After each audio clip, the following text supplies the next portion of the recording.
Snoozecast, the podcast designed to help you fall asleep. Find us on snoozecast.com and follow us on Instagram at snoozecast to find behind-the-scenes content. If you'd like to get an email once a week with upcoming sleep stories and other news, subscribe to the Snoozeletter at snoozecast.com. This episode is brought to you by our Patreon supporters and by Sentimental Predicaments. Tonight, we'll read the next chapter to Little Women by American author Louisa May Alcott, published in 1868, following the lives of the 4 March sisters, Meg, Jo, Beth, and Amy. The novel details their passage from childhood to womanhood and is loosely based on the author and her sisters. If you'd like to start at the beginning, the first episode aired on December 18th, 2019. You can listen to the whole series in order at snoozecast.com/series. In the last episode, the Little Women learn that idleness does not necessarily lead to lasting contentment.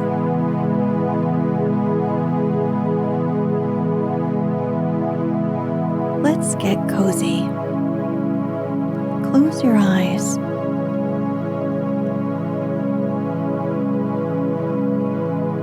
Relax your body into the softness of your bed.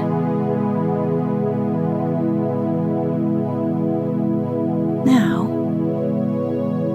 take a few deep breaths.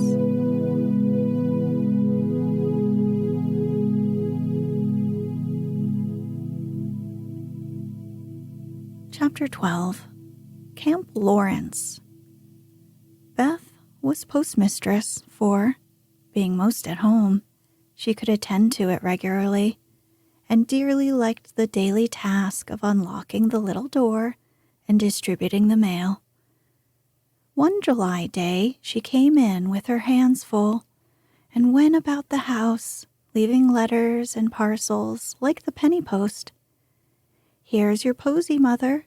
Laurie never forgets that," she said, putting the fresh nosegay in the vase that stood in Marmie's corner and was kept supplied by the affectionate boy. "Miss Meg March, 1 letter and a glove," continued Beth, delivering the articles to her sister, who sat near her mother, stitching wristbands. "Why, I left a pair over there, and here's only 1, said Meg, looking at the gray cotton glove. "Didn't you drop the other in the garden?" "No, I'm sure I didn't, for there was only 1 in the office."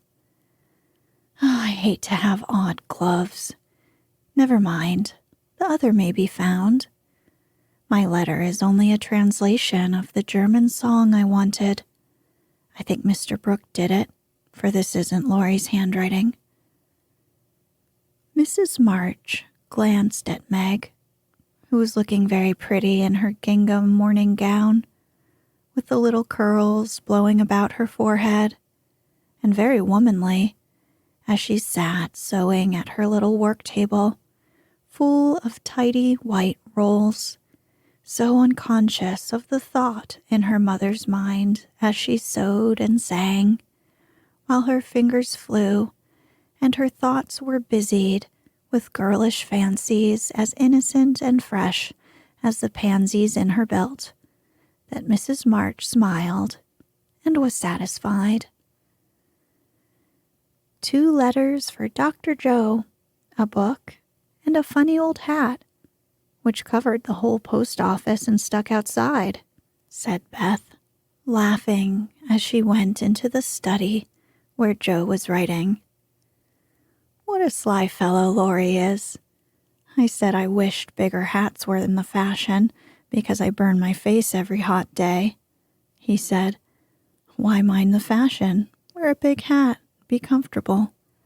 I said I would if I had one, and he sent this to me to try me. I'll wear it for fun and show him I don't care for the fashion." And, hanging the antique broad brim on a bust of Plato, Jo read her letters. One, from her mother, made her cheeks glow and her eyes fill, for it said to her, "My dear, I write a little word to tell you with how much satisfaction I watch your efforts to control your temper. You say nothing about your trials, failures, or successes, and think, perhaps, that no one sees them but the friend whose help you daily ask, if I may trust the well-worn cover of your guidebook. I, too, have seen them all, and heartily believe in the sincerity of your resolution, since it begins to bear fruit. Go on, dear, patiently and bravely, and always believe that no one sympathizes more tenderly with you than your loving mother." That does me good. That's worth millions of money and pecks of praise. Oh, Marmee, I do try. I will keep on trying and not get tired, since I have you to help me. Laying her head on her arms, Jo wet her little romance with a few happy tears, for she had thought that no one saw and appreciated her efforts to be good, and this assurance was doubly precious, doubly encouraging, because unexpected and from the person whose commendation she most valued.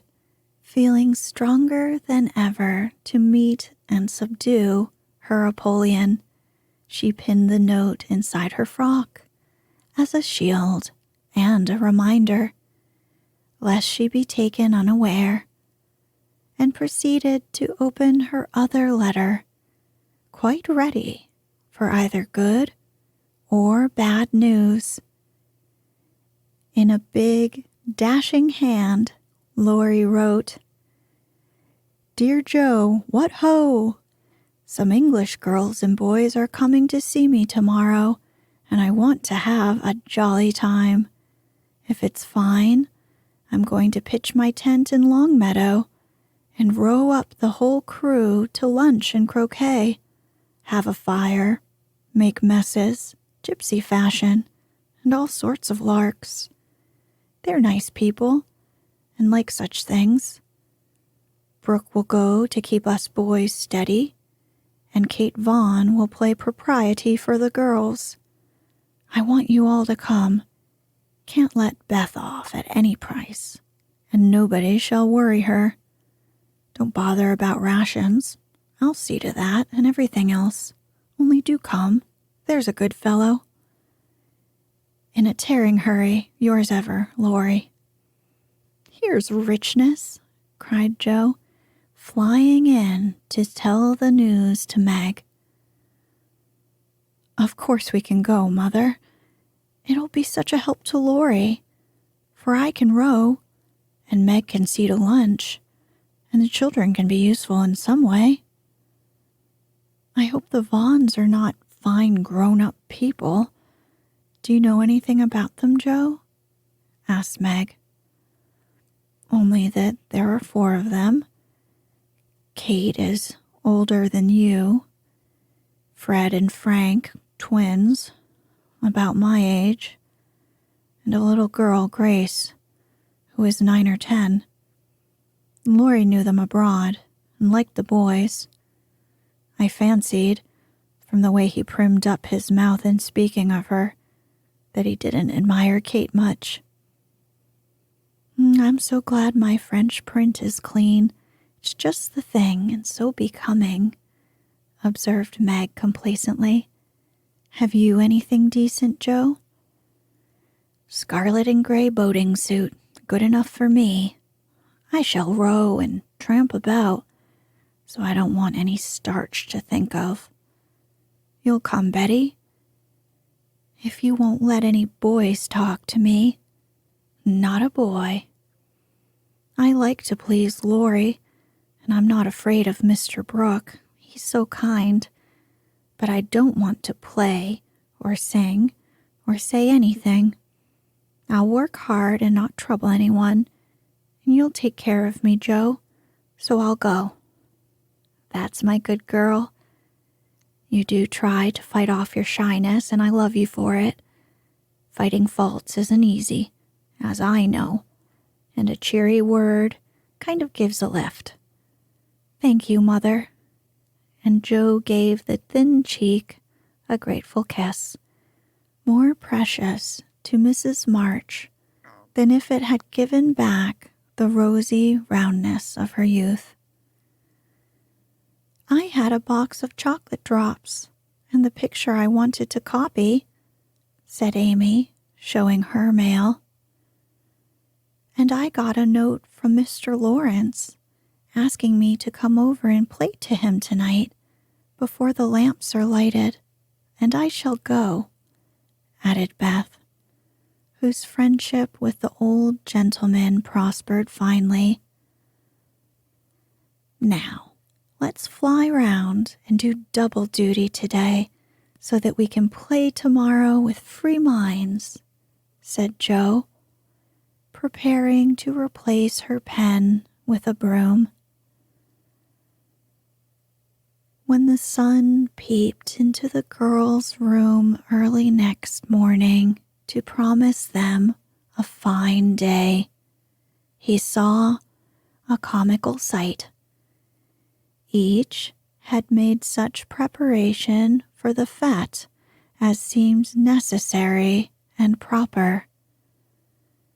Meg had an extra row of little curl papers across her forehead. Joe had copiously anointed her afflicted face with cold cream. Beth had taken Joanna to bed with her to atone for the approaching separation, and Amy had capped the climax by putting a clothespin on her nose to uplift the offending feature. It was one of the kind artists use to hold the paper on their drawing boards, therefore quite appropriate and effective for the purpose it was now being put. This funny spectacle appeared to amuse the son, for he burst out with such radiance that Joe woke up and roused her sisters by a hearty laugh at Amy's ornament. Sunshine and laughter were good omens for a pleasure party, and soon a lively bustle began in both houses. Beth, who was ready first, kept reporting what went on next door, and enlivened her sisters' toilets by frequent telegrams from the window. There goes the man with the tent. I see Mrs. Barker doing up the lunch in a hamper and a great basket.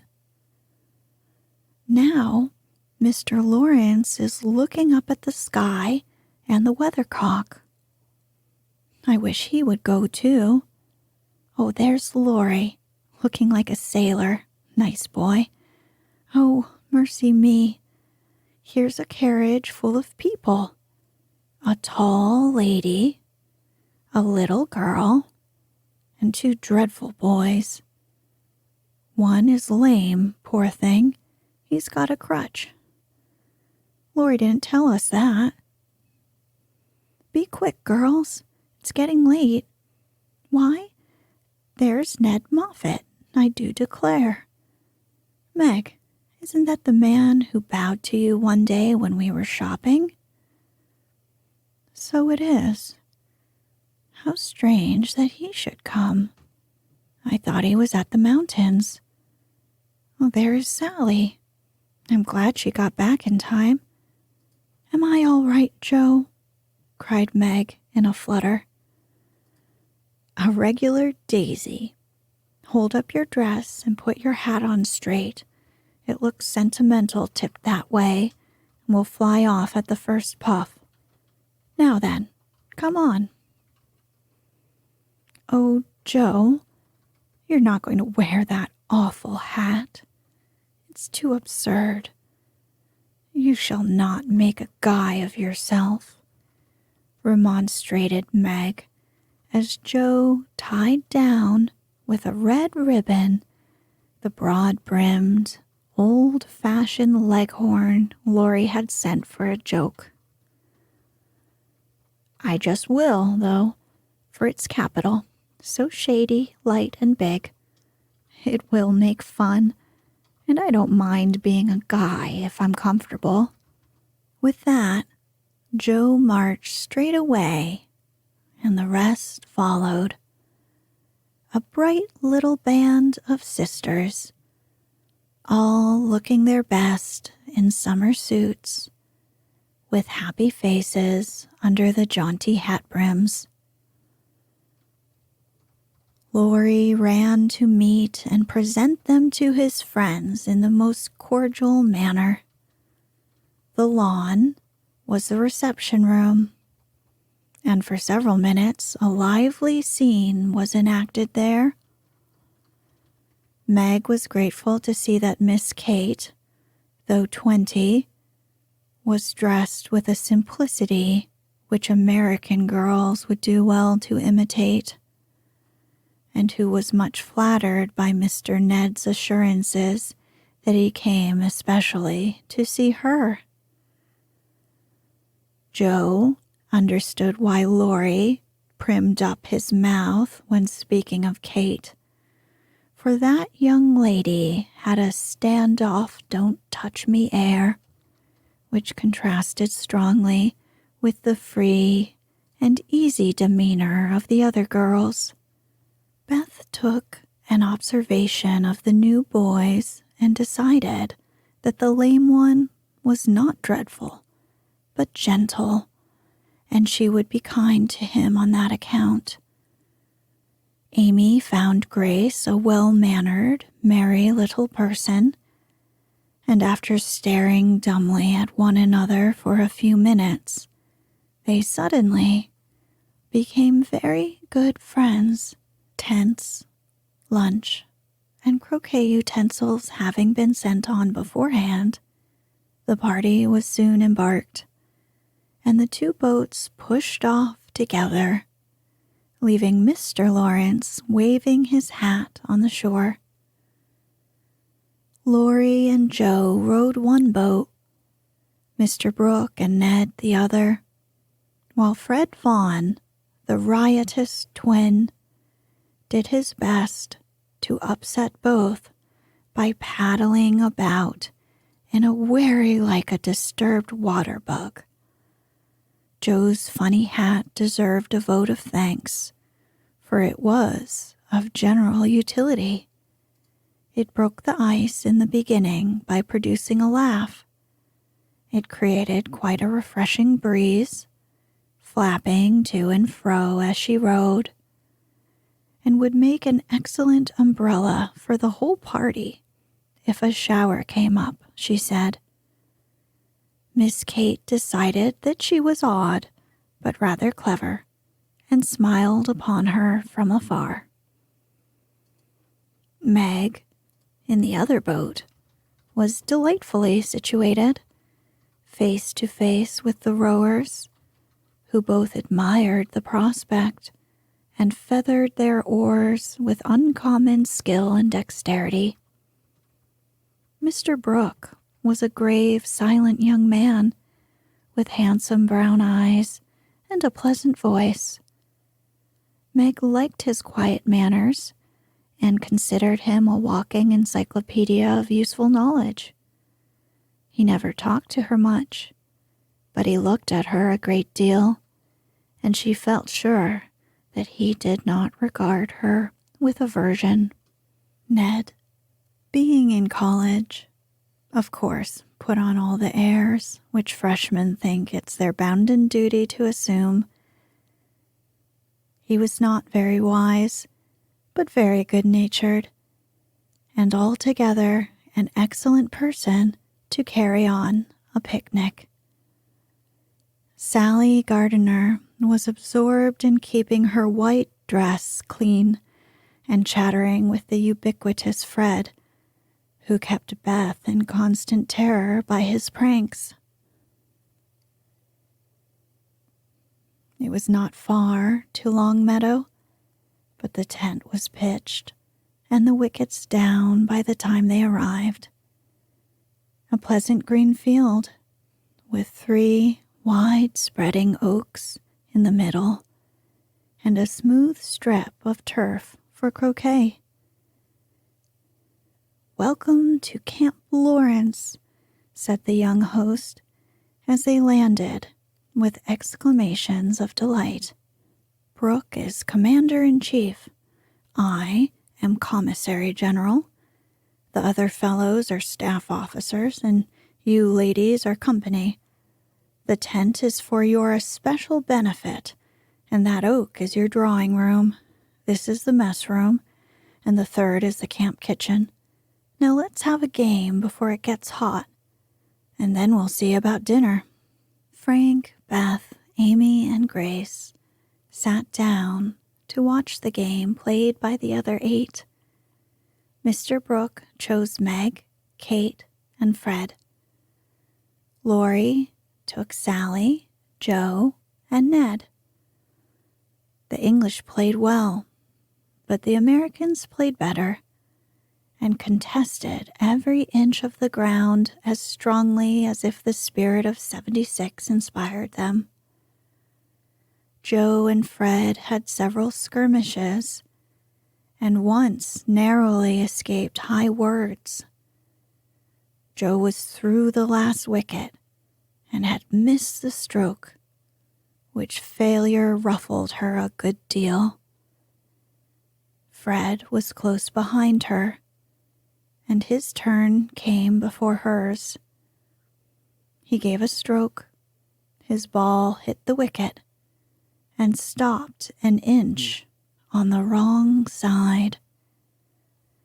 No one was very near, and running up to examine, he gave it a sly nudge with his toe, which put it just an inch on the right side. "I'm through. Now, Miss Joe, I'll settle you and get in first," cried the young gentleman, swinging his mallet for another blow. "You pushed it. I saw you. It's my turn now," said Joe sharply. "Upon my word, I didn't move it. It rolled a bit, perhaps, but that's allowed. So, stand off, please. Let me have a go at the stake." "We don't cheat in America, but you can if you choose," said Joe angrily. "Yankees are a deal the most tricky, everybody knows. There you go," returned Fred, croqueting her ball far away. Joe opened her lips to say something rude, but checked herself in time, colored up to her forehead, and stood a minute, hammering down a wicket with all her might, while Fred hit the stake and declared himself out with much exultation. She went off to get her ball and was a long time finding it among the bushes. But she came back, looking cool and quiet, and waited her turn patiently. It took several strokes to regain the place she had lost, and when she got there, the other side had nearly won, for Kate's ball was the last but one and lay near the stake. "By George, it's all up with us. Goodbye, Kate. Miss Joe owes me one, so you are finished," cried Fred excitedly as they all drew near to see the finish. Yankees have a trick of being generous to their enemies, said Joe, with a look that made the lad redden. Especially when they beat them, she added, as, leaving Kate's ball untouched, she won the game by a clever stroke. Laurie threw up his hat, then remembered that it wouldn't do to exult over the defeat of his guests, and stopped in the middle of the cheer to whisper to his friend, "Good for you, Joe.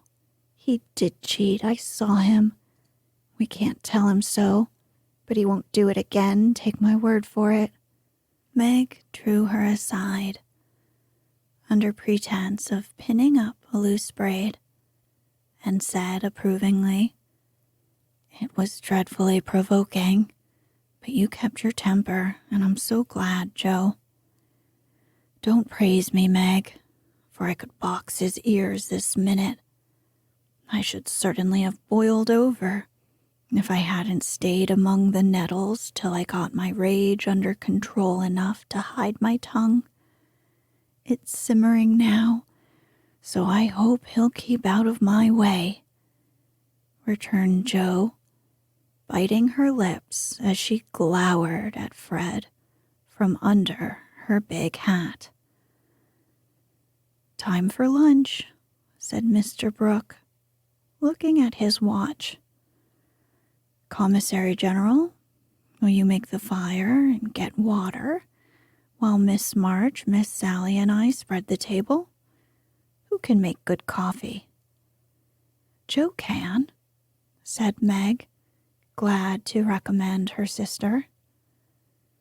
So Joe, feeling that her late lessons in cookery were to do her honor, went to preside over the coffee pot, while the children collected dry sticks, and the boys made a fire and got water from a spring nearby.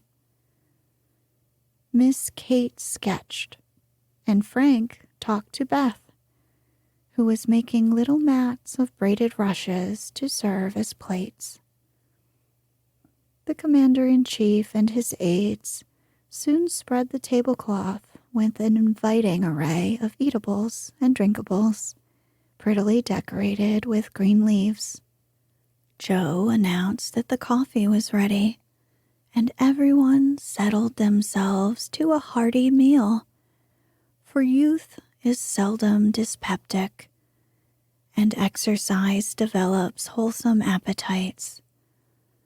A very merry lunch it was, for everything seemed fresh and funny, and frequent peals of laughter startled a venerable horse who fed nearby. There was a pleasing inequality at the table, which produced many mishaps to cups and plates. Acorns dropped in the milk. Little black ants partook of the refreshments without being invited, and fuzzy caterpillars swung down from the tree to see what was going on. 3 white-headed children peeped over the fence, and an objectionable dog barked at them from the other side of the river with all his might and main. "There's salt here," said Laurie, as he handed Joe a saucer of berries. "Thank you, I prefer spiders," she replied, fishing up 2 unwary ones who had gone to a creamy death. "How dare you remind me of that horrid dinner party, when yours is so nice in every way," added Joe, as they both laughed and ate out of one plate, the china having run short. I had an uncommonly good time that day, and haven't got over it yet. This is no credit to me, you know. I don't do anything. If you and Meg and Brooke who make it all go, and I'm no end obliged to you, what shall we do when we can't eat any more? Asked Laurie, feeling that his trump card had been played when the lunch was over.